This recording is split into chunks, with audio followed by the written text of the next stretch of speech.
This is the brand new Ferrari F80 hypercar. It's been built to celebrate 80 years of the Ferrari brand. It's the most powerful and most extreme road car Ferrari has ever made, with the engine from a thoroughbred racing car boosted by 5 electric motors. The F80 car is a successor to the legendary LaFerrari, which means it's part of the next generation of Holy Trinity, alongside the brand new McLaren W1 and Porsche's secret hypercar project. But in this video, I'm going to tell you everything you need to know about this brand new Ferrari flagship. The new Ferrari F80 has big shoes to fill. It has to look more extreme than the LaFerrari, which is one of the wildest looking cars ever designed, and it has to turn more heads than the McLaren W1. But Ferrari has a big problem, and it's all to do with billionaires. Specifically, the kind of people who order completely bespoke one-off Ferraris like the SP8 Roadster and the KC23. These owners will probably get their prancing horse knickers in a twist if a production Ferrari turned more heads than their one-off hypercars. That could explain why the new F80 doesn't have the same visual shock value as the LaFerrari did when it was revealed in 2013. The black band across the F80's nose looks very similar to what you get on the new 12-cylinder Grand Tourer, and the front end doesn't have anywhere near the same impact as the pointed design on a LaFerrari or an Enzo. It's the same story down the side.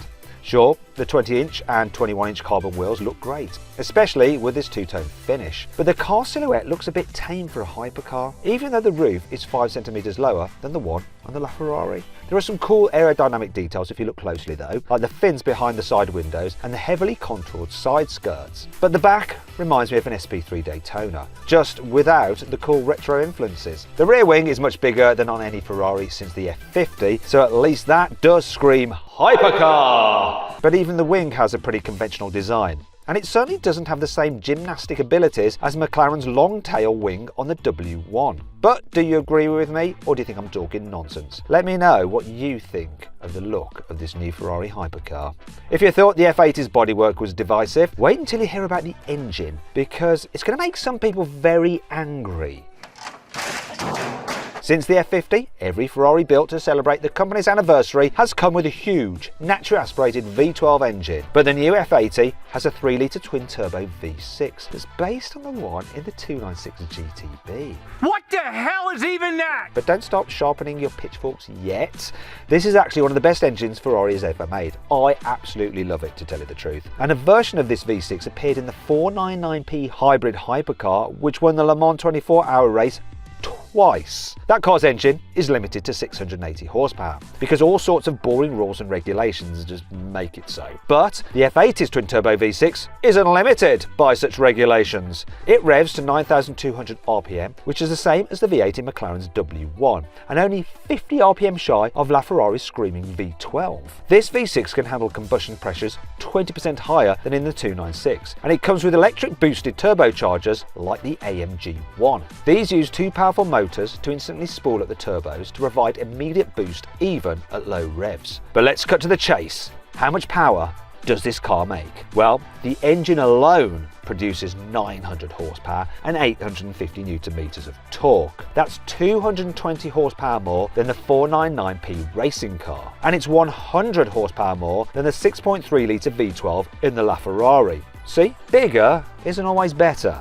But that's not all, because the new F80 is a hybrid. It doesn't use a single electric motor like the old LaFerrari or the McLaren W1. Ferrari has given it a similar system to the SF90 and the 499p. So, as well as 2 electric motors that help spool up the turbos, you get 1 motor at the back to help drive the rear wheels and 2 motors driving the front wheels. There's no electric-only drive mode. Ferrari says that wouldn't be in keeping with the car's mission. These motors are only there to boost the V6 power's output, which they do by 300 horsepower combined. This means the F80 produces a whopping 1200 horsepower in flat-out qualify mode. That's more than any Ferrari road car ever. But is it enough? Because I know what you're thinking. This new Ferrari has all-wheel drive and electric turbos and a tri-motor hybrid system, so surely it's going to be really heavy. Well, Ferrari has thought about that, and it developed a completely new carbon chassis for the F80 to try to keep the weight down. It's light, stiff and narrow, although this had a very strange effect on the interior. which I'll show you in a bit. It uses 3D printing for the first time on a Ferrari road car to make the front suspension as light as possible. The 2.3 kWh battery is also very small, even by hypercar standards, and this helps keep the weight down. Overall, the F80's dry weight is 1,525 kilograms, which is 45 kilograms lighter than an SF90. However, that isn't exactly a flyweight. McLaren has set the bar very high with the new W1, which only weighs 1,399 kilograms dry. So, how do these two cars compare in terms of power to weight ratio? Well, the Ferrari F80 produces 787 horsepower per tonne, which is a healthy 150 horsepower more per tonne than the SF90 has, and it's about 140 horsepower per tonne more than the old LaFerrari had. But the new 1,275 horsepower McLaren W1 cranks out 911 horsepower per tonne, so that's 124 horsepower per tonne more than this new Ferrari. How does this translate into real-world performance? Well, the Ferrari F80 accelerates from 0 to 62 miles an hour in 2.15 seconds. That's over half a second quicker than the McLaren W1. But really that's no surprise, given that the Ferrari is all-wheel drive and the McLaren is just rear-wheel drive. The F80 hits 124 miles an hour, also known as 200 kilometers an hour, in 5.75 seconds. But at this point, the McLaren is only 0.05 seconds behind, thanks to its improved power to weight ratio. Ferrari doesn't quote a 0 to 186 miles an hour or 0 to 300 kilometers an hour acceleration figure, but I expect it to be slightly behind the McLaren's. That car hits 186 miles an hour from rest in an astonishing 12.7 seconds.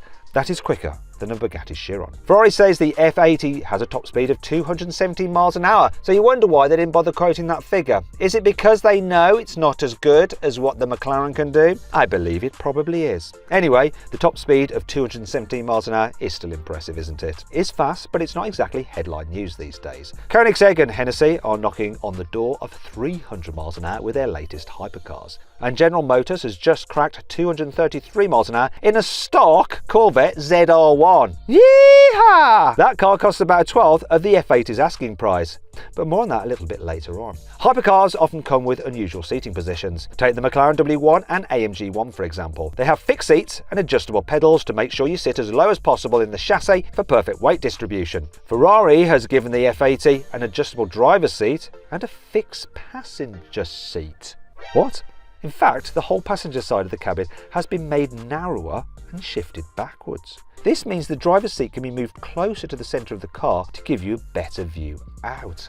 Oh, that makes sense now. It's similar to the layout of the 499p racing car, which has some space beside the driver, even though it's not designed to carry a passenger. The rest of the F80's cabin is more luxurious than your average endurance racing car, but there are plenty of design cues borrowed from Ferrari's Le Mans hypercar program, such as the square steering wheel, which also has physical buttons on it rather than haptic controls like the SF90. They're really annoying, I hate them. However, despite the analog controls, the rest of the F80's cabin is a bit of a screen fest. And my experience of infotainment systems on Ferraris is a little bit Anyhow, let's go on to something Ferrari is brilliant at: suspension. Believe it or not, the F80 actually shares some of its suspension components with the Purosangue SUV.